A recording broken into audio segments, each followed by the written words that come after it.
المسجد البعيد uzoq masjid.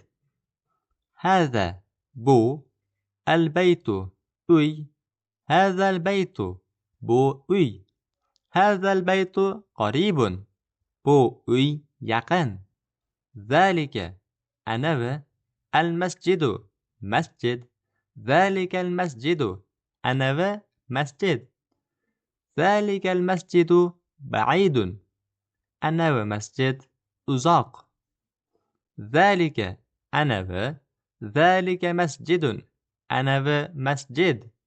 أيضا ham ذلك مسجد أيضا anavi ham masjid. O'zbek tilida mi qo'shimchasini bildiradi. Azalika masjidun aydon anavi ham masjidmi? La, yo'q.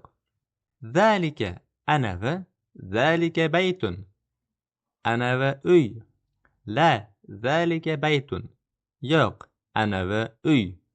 هذا البيت قريب وذلك المسجد بعيد. Bu uy yaqin va anavi masjid uzoq. Azalika masjidun aydon anavi ham masjidmi? La, zalika baytun yo'q, anavi uy. Bu matnda haza degan so'z o'zbek tiliga bu deb tarjima qilinadi va u birlikdagi, yaqindagi narsalarni ko'rsatishlik uchun qo'llaniladi.